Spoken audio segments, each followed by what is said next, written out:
Hi, good morning. This is Jim and Jennifer. Welcome back to our channel. In today's episode, we are going to discuss, and Jennifer will in detail, about using a stern anchor. Sometimes you need to use a second anchor, one of course on the bow and the other on the stern, which is going to prevent the boat from spinning with the current shift or any type of tidal current type influx. And it'll keep us right in that spot if it's a narrow channel on a river or an anchorage. Hope you enjoy the video, and we're cruising. Again, I appreciate you joining our channel. Thank you. We have gone through Demopolis and on the Black Warrior River, where there's not many places for deep drafted vessels to anchor. So the two other boats that we're traveling with, we all need to have, we're all 5 foot, so we'd like to be in 8 to 10 foot of water. So we're going to go ahead and utilize our stern anchor. When we are in the Georgian Bay, we use the stern anchor quite often, but instead of using an actual anchor, we would tie off our stern line to a tree, a rock, or a fixed post after setting the bow anchor. Here in the river, we're going to go about it a little bit different. First, we're going to find a great place to anchor on the river where it's wide and on an inside of a curve.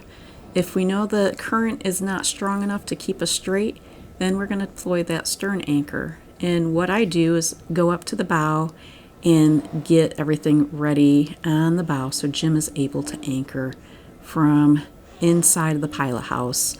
And I'll head back to the stern.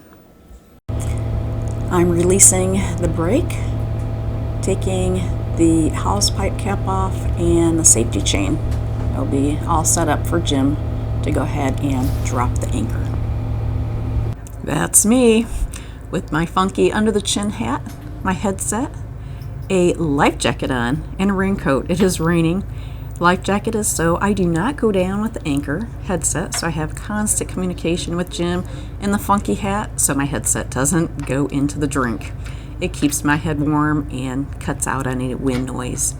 So Jim and I are talking back and forth. I checked out some bearings on the bank, so when I drop the anchor, I know exactly where my stern anchor is at. Here I am lifting up that anchor, and I need to clear the stern thruster. The stern thruster is right outside that door, so I need to go to the side of it. Jim's has the boat out of gear while I'm putting that down, and then he's gonna bump it ahead. But I will keep an eye on the line so it doesn't get entangled in the prop. It's about a 35-pound. It's a Danforth fluke anchor. And so I am just dropping that to the bottom, and Jim is going to go ahead and kick it ahead.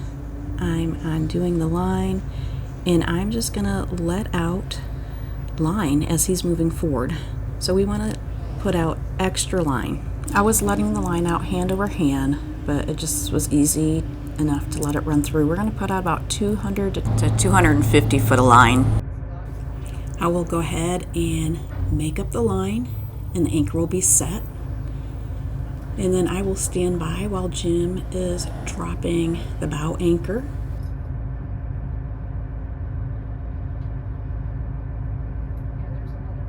As the bow anchor is set, Jim starts to back down, and I begin to retrieve the extra line.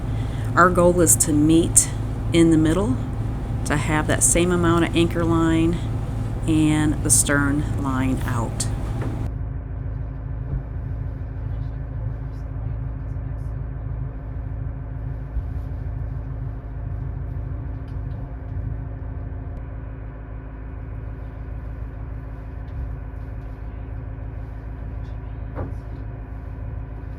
Jim is setting the anchor alarm. I'm going to go ahead and make up the line, and then I will head up top to the bow, and we'll put out the bridle.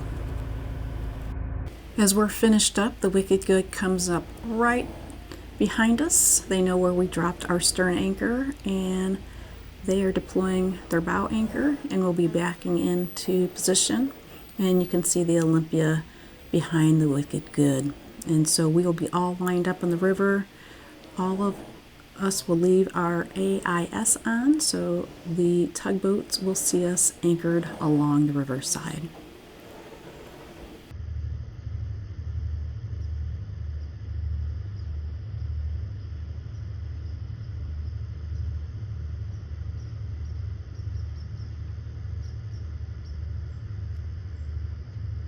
The anchor is tending off the stern and it keeps us straight, so we're sitting on the river, and usually when we're anchored we sway back and forth, so we are in a swing.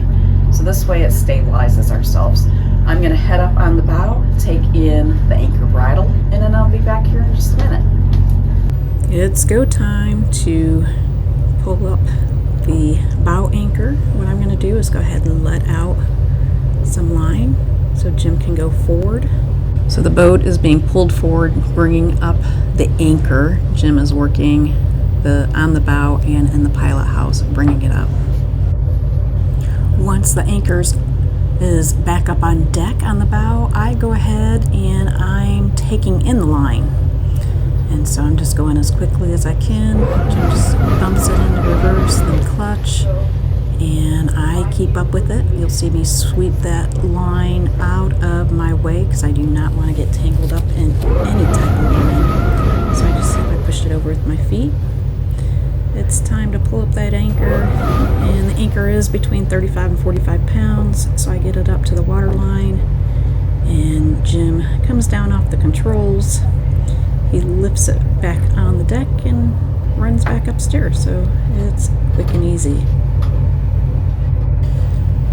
From there, I'm going to go ahead and fake the line into the chair. So just basically, I'm going to arrange that line neatly. I'm cleaning it off the deck and making sure it's not a trip hazard. So I'm able to use that line again. It's all faked into the chair, and then it will come right back out easily when I'm working with the stern anchor and the deck is clean, so no one's going to trip. All right. Here, this is what the anchor and the line looks like after it comes out of the lazarette, and we're getting ready to stern anchor again. Anchor alarm. Anchor alarm. Anchor alarm. So I'm cleaning up the boat. I put on the anchor brake, put the cap back on, and the safety clip. Sprayed off the deck.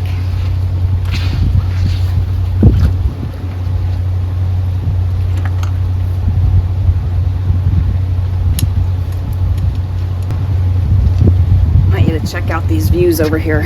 I'll move you out of the sun. Isn't that pretty? So I'm going to go ahead and leave the hose out, and then I'll clean up my anchor bridle here. It's behind the camera.